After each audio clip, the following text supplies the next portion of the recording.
38º dia do tempo TSD, Tempo a Sós com Deus. E o tema de hoje é a palavra na cidade. As cidades são os lugares onde os homens se concentram para a vida em sociedade. Elas aparecem na Bíblia como um palco de muitas histórias. Deus sempre olhou para a cidade e seus habitantes. E Ele mesmo preparou uma cidade especial para o seu povo, chamado Jerusalém. Deus quer que os habitantes das cidades conheçam e obedeçam a sua palavra, para que vivam em paz, harmonia, segurança e o sirvam. Deus está interessado no bem-estar do ser humano, mas o seu propósito final é a sua glória, pois a terra se encherá do conhecimento da glória do Senhor, como as águas cobrem os mares. Abacuque 2:14. Vamos olhar para as duas cidades que Deus abençoou por causa da sua palavra. A primeira cidade se chama Nínive. O livro de profeta Jonas conta a história desta cidade, que voltou para Deus.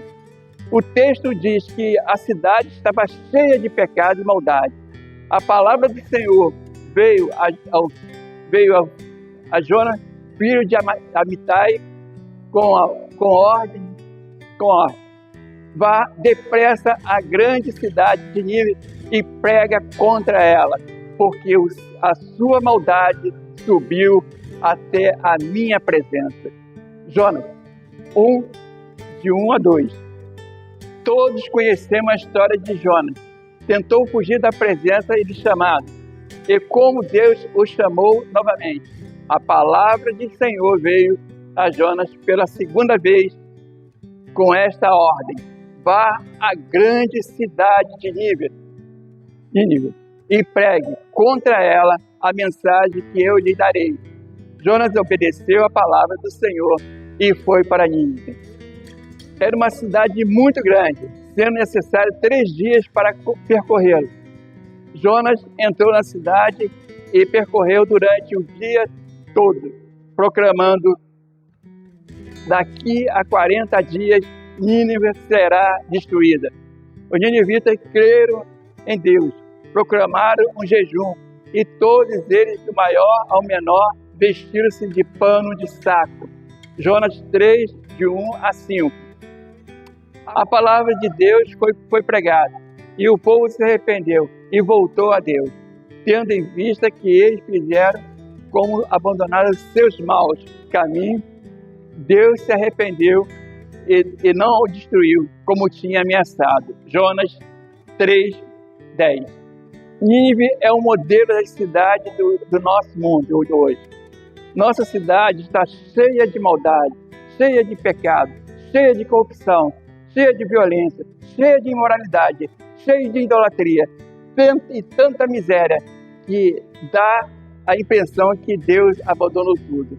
Mas a realidade é que Deus ama cada pessoa e quer que todas elas sejam salvas. Hoje em dia, todos os cristãos representam Jonas, ou seja, tem um chamado para fazer discípulos. Infelizmente, alguns continuam fugindo como Jonas, mas graças a Deus por aqueles obedientes continuem proclamando em suas Nínive, que Deus ama e chama ao arrependimento. Segundo ponto, Éfeso. A cidade de Éfeso era conhecida por sua idolatria. Ela abrigava o templo de Ártemis, que era uma deusa pagã, muito cultuada naquela época. No capítulo 19 do livro de Atos, a Bíblia conta a história da chegada do apóstolo Paulo e como Deus usou para trazer um grande avivamento espiritual na cidade. Paulo começou a pregar e fortalecer os crentes. E veja como este versículo, durante 3 meses, Paulo frequentou a sinagoga, onde falava ousadamente e dissertado e persuadindo com respeito o reino de Deus.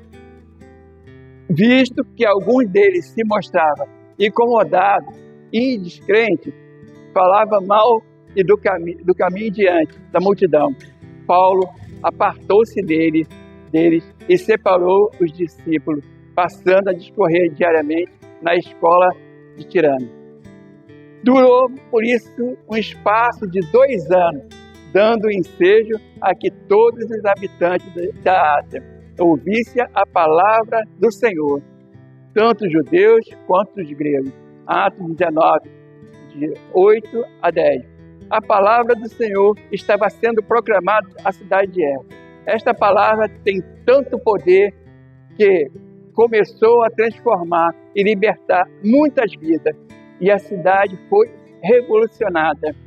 O texto diz que muitos dos que creram vieram confessando e denunciando publicamente as suas próprias obras.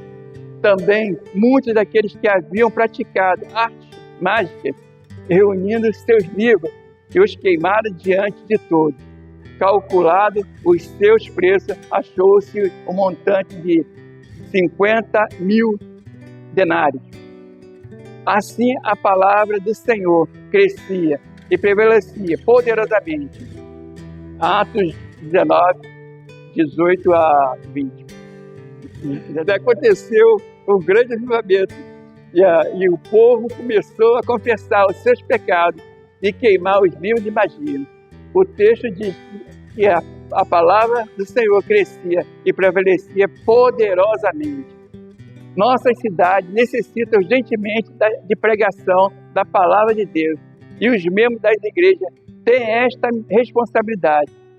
Pense um pouco na sua cidade, que há pecado, a maldade, a idolatria. O povo anda longe de Deus. Não podemos nos conformar e aceitar esta situação. Deus quer mudar, quer abençoar a nossa cidade. Veja o que ele disse a Paulo em relação à cidade de Corinto. Porquanto eu estou contigo, e ninguém ousará fazer-o mal, pois tenho muito povo na cidade. Atos 18, 10.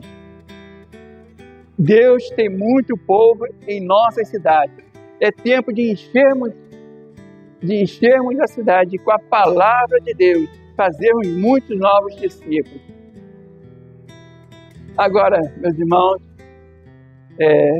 fale com o Senhor Deus, fale com Deus.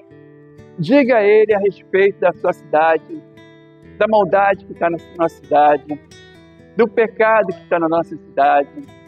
Fale com Ele, ore, peça a Ele que Deus ajude, oriente.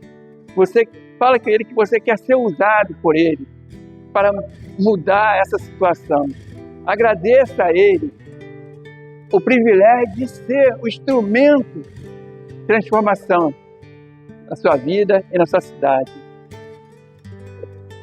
Ofereça a sua vida e a sua casa para reunir pequenos grupos ou uma célula.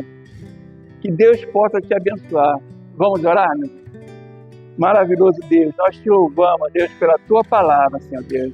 Que possamos, Deus, praticar, Senhor Deus, a tua palavra, Senhor Deus. Que podemos estar sempre lutar pela nossa comunidade, Senhor Deus.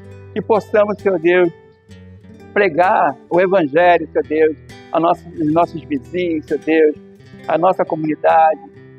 Senhor Deus, que tu possas, Senhor Deus, abençoar a tua igreja, Senhor Deus. É o que eu te peço, em nome de Jesus. Amém.